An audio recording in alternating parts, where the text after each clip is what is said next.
Parmi les millionnaires, les multimillionnaires, voire même les milliardaires que je suis, comme Aliko Dangote, nigérian, William Snessius, guadeloupéen, Grant Cardone, américain, Maël Cabarrus, Mavic Bright, guadeloupéenne, j'ai remarqué, j'ai analysé qu'il y a 5 secrets qu'ils ont mis en place et qui leur ont permis d'atteindre le niveau de succès qu'ils ont aujourd'hui. Certains d'entre eux, notamment William Snessius et Grant Cardone, ont même fait faillite et sont redevenus millionnaires, multimillionnaires aujourd'hui en activant les 5 leviers que je vais partager avec toi. Reste bien jusqu'à la fin parce que je vais te raconter une anecdote cruciale à propos du secret numéro 5.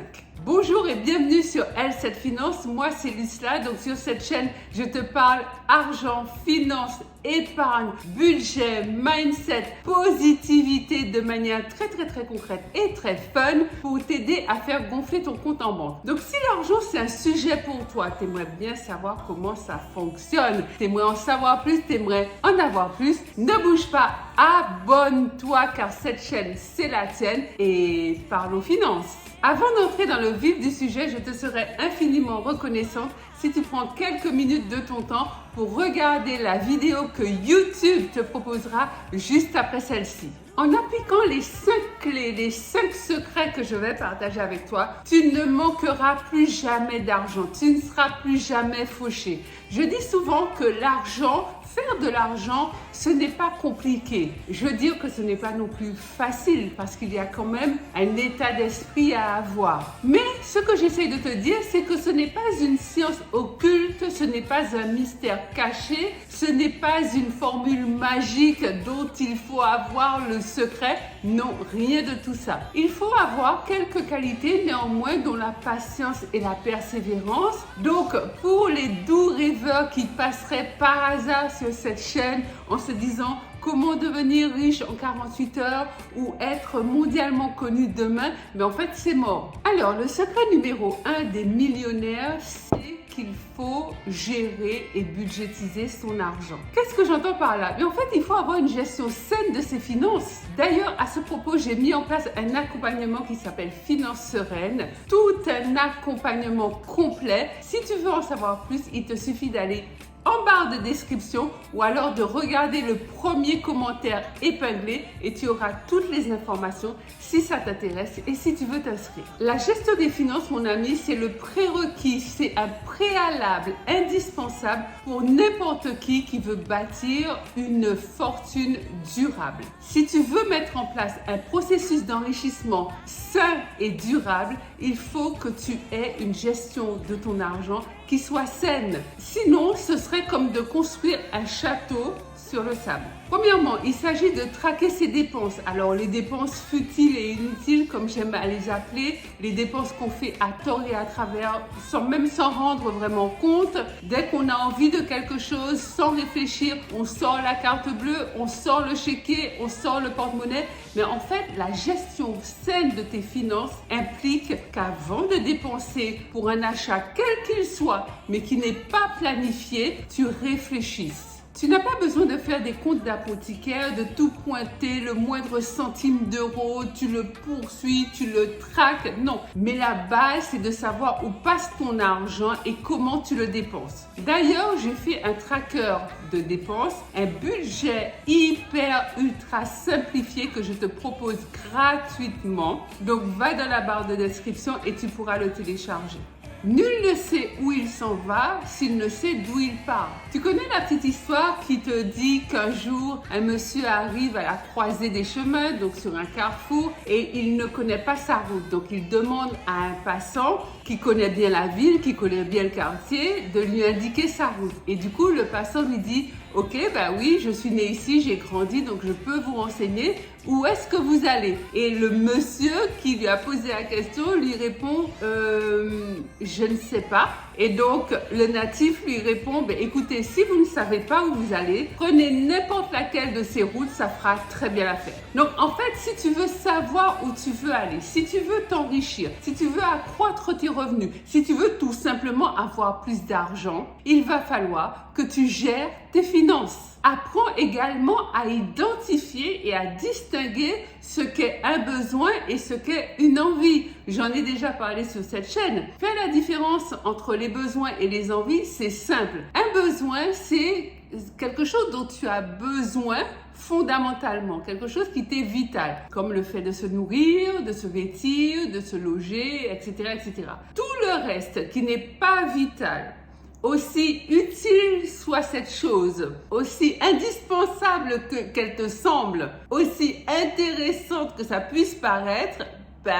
c'est une envie. Un téléphone portable, je suis d'accord avec toi que c'est super utile, c'est très très utile. Maintenant, est-ce qu'on peut vivre sans? La réponse est oui. Donc si on peut vivre sans, c'est une envie. Alors, si tu changes de téléphone tous les ans, tous les 2 ans, ton téléphone fonctionne très bien, mais tu éprouves l'envie de le changer, d'acheter le dernier iPhone, dernier cri flambant neuf qui vient de sortir du magasin ou des usines Apple, réfléchis-y à 2 fois. C'est une envie, donc ça te fait dépenser ton argent n'importe comment. J'ai une astuce pour toi. Mets en application ma méthode des 72 heures. En quoi ça consiste?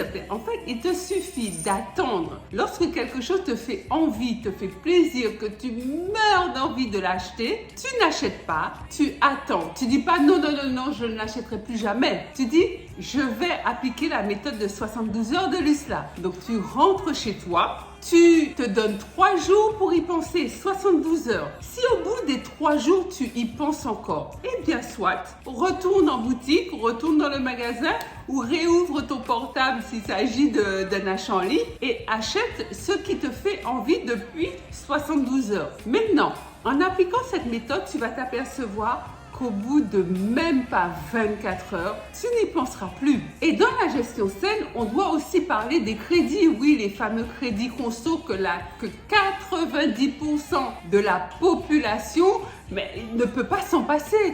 La plupart des gens ont au moins 1, voire 2 ou 3 crédits à la consommation. Pourquoi? Parce qu'ils ne peuvent pas se freiner leurs envies, freiner leur pulsion d'achat. Donc, comme ils ne savent pas gérer la gratification immédiate et la différer dans le temps, mais en fait, lorsqu'ils ont envie d'un nouveau salon, d'une table à manger, d'une chambre à coucher, d'un réfrigérateur américain, d'un voyage, d'un beau mariage, qu'est-ce qu'ils font? Au lieu d'économiser l'argent en amont, ils vont et ils font un crédit. C'est la dernière des erreurs. C'est une grave erreur. On ne doit pas vivre à crédit. Et gérer ses finances sainement, c'est rembourser tous les crédits conso que l'on a. Deuxième secret des multimillionnaires, même des millionnaires, c'est de multiplier les sources de revenus. Sache que ton salaire seul ne pourra jamais t'enrichir. Sache également que l'épargne seule ne pourra jamais t'enrichir non plus. Tu dois apprendre et te former pour pouvoir diversifier tes sources de revenus. Ça veut dire apprendre à investir dans des secteurs, des niches, des domaines rentables qui vont te rapporter de l'argent. Par exemple, tu mets 100 € et au bout d'un certain temps, ça te rapporte 10 € de plus. Donc, tu as misé 100, tu récupères 10 de plus, ça te fait 110 €. Tu repars ensuite comme ça de dividende en dividende ou de plus-value en plus-value et tu amasses de l'argent. Ça veut dire que tes 100 € de départ ont fait 10 € complémentaires. Et comme tu continues le processus, tes 110 € vont faire 111 € complémentaires au bout d'un certain temps. Donc, sur le calcul du temps et des années, ton argent mis au départ fructifie et te rapporte de l'argent supplémentaire. Chose que ton salaire ne peut pas faire, chose que l'épargne ne peut pas faire, puisque les produits d'épargne sont trop faiblement rémunérés pour pouvoir générer suffisamment d'argent et te rendre millionnaire ou multimillionnaire. Et puis par ailleurs, sur le principe qu'on ne met pas tous ses œufs dans le même panier, je te conseille fortement de diversifier tes sources d'investissement. Lorsque l'on investit par exemple uniquement dans l'immobilier, c'est du bon sens de ne pas investir que dans une seule niche de l'immobilier, mais au contraire de mettre son argent investi dans l'immobilier, mais dans plusieurs catégories d'investissement immobilier. Ça peut être l'achat de bureaux, l'achat de locaux commerciaux, d'appartements meublés, de la colocation, des immeubles de rapport. Enfin bref, il y a tout un tas de niches, ne serait-ce que dans l'immobilier seul, qui te permet de diversifier tes sources de revenus, de limiter les dégâts en cas de pépin sur la route, parce que si tu as un business ou un investissement qui se casse la figure, mais comme tu en as d'autres dans d'autres secteurs d'activité, eh bien tu es épargné. Ça limite la casse, comme on dit. Troisième secret des gens qui ont de l'argent et qui sont riches, c'est l'éducation. Ça, c'est incontournable. On peut pas faire sans. Knowledge is power. Ça veut dire que la connaissance, c'est du pouvoir. Je te pose une question. Combien de livres lis-tu par an? Moi, je considère que je ne lis pas beaucoup. Je lis en moyenne 12 livres par an. Ça veut dire un livre par mois. J'avoue que je ne force pas beaucoup. Mais non, c'est la base. C'est le minimum requis. C'est le minimum syndical. C'est-à-dire que ta formation doit se passer à tous les niveaux et en plusieurs étapes. Tu as les réseaux sociaux, YouTube notamment, qui est un gros vecteur d'apprentissage. Tu as la lecture, donc les livres, tu as les formations, tu as le coaching. Enfin, nous vivons à une époque où l'information, il suffit de tendre la main et on l'a. Tu as de l'information, de la formation accessible et gratuite. Et tu as de la formation qui est poussée et qui te donne des stratégies avancées où là, tu vas devoir payer. Mais en fait, ce n'est pas une dépense, ça. C'est un investissement.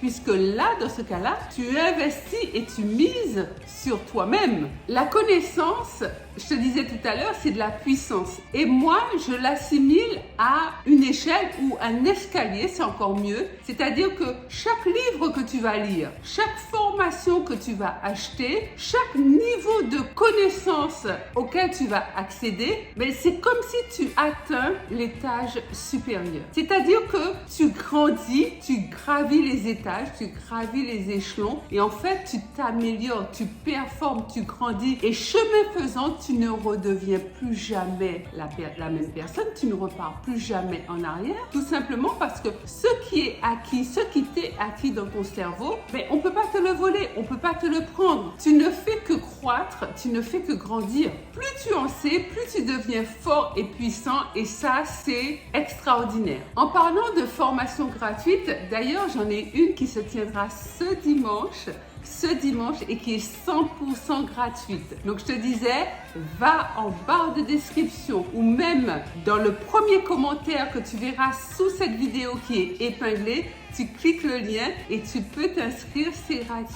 Tu t'es jamais dit que les gens qui ont réussi à performer, qui ont du succès, qui réussissent massivement dans un domaine ou un autre, en tout cas dans le domaine qui t'intéresse, c'est qu'ils ont appliqué des méthodes, des connaissances que toi tu n'as pas, que tu n'as pas encore?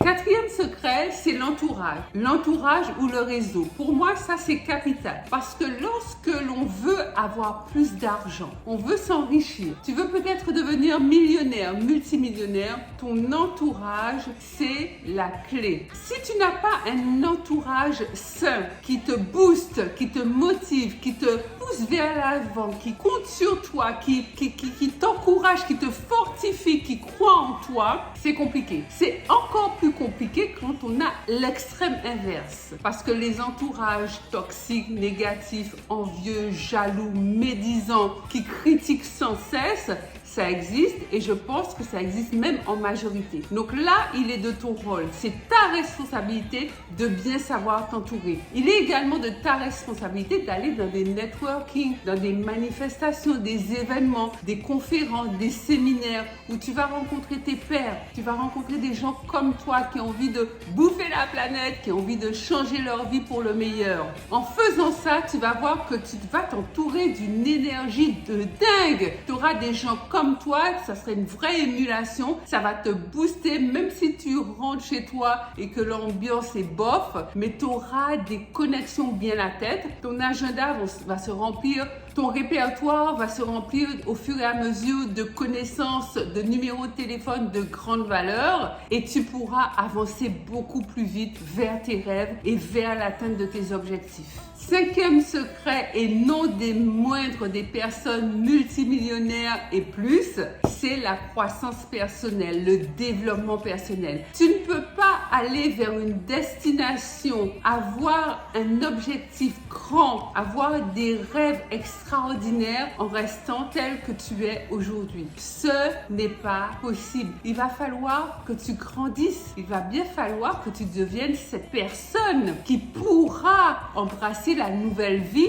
que tu veux avoir. On ne peut pas devenir millionnaire avec une mentalité de quelqu'un qui gagne 2000 € par mois. Tu te rends bien compte que ce n'est pas possible. Moi, je te conseille de mettre en application des qualités essentielles qui font partie du développement personnel comme la patience, la constance, la consistance, la persévérance, l'intégrité, l'honnêteté envers soi-même et aussi envers les autres. Et concernant ce cinquième secret, je t'avais promis de te raconter une anecdote. C'est pas quelque chose de grave, il n'y a pas péril dans la demeure, mais ça montre quand même que certaines personnes en oublient les points de détail qui font qu'on est une personne qui aspire à devenir la meilleure version de soi-même ou on ne l'est pas. J'avais besoin de rénover un bien que j'ai à Capesterre et j'ai fait appel à quelqu'un donc qui pouvait s'en occuper, notamment un peintre. Au moment où je l'ai contacté, donc il m'a été recommandé par quelqu'un que je connais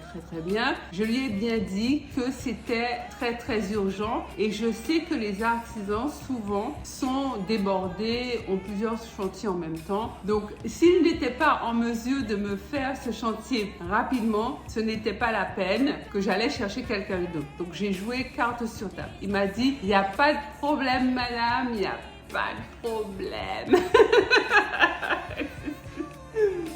Je vais sur place, je vous fais le devis et j'attaque dans la foulée dès que vous validez le devis. Alors, comme dit, comme fait, il a été sur place, il m'a fait le devis, donc que j'ai accepté. Et au moment où je lui demande sa date d'intervention, quand est-ce qu'il commence le chantier, là, le gars commence à bugger. Je dis, mais donnez-moi la date, enfin, si c'est pas grave si c'est pas demain, mais il faut que j'ai la date, comme ça j'ai la date de début de chantier, la date de fin de chantier, je vous remets les clés, je vous donne vos sous, et c'est très bien puisque c'était le deal de départ. Et je n'ai à ce jour jamais réussi à avoir de date, tout simplement parce que le gars n'était pas disponible. Je dis, mais quand on veut prospérer, c'est pas grave. Si tu ne prends pas un chantier là, tu prendras un autre chantier demain. Et moi-même, je pourrais t'en proposer un autre demain. Mais tu me fais perdre mon temps. Tu m'empêches de contacter quelqu'un d'autre pour finalement que je puisse comprendre moi-même, en déduire toute seule comme une grande, que tu n'es pas disponible. Mais tu vois, je te disais, il n'y a pas péril dans la demeure. C'est vrai, c'est pas gravissime. Mais pour moi, ça dénote un manque d'honnêteté envers soi-même et envers les autres. Et ce genre de qualité, lorsque ça fait défaut, ça empêche de réussir. Parce que moi, la prochaine fois, c'est clair que, je suis pas sûre de faire à nouveau appel à lui. Et de deux, enfin voilà, ça casse un peu la confiance quand même. Il y a une autre qualité essentielle, tellement incroyable, tellement extraordinaire. On n'en parle pas beaucoup, mon ami, mais c'est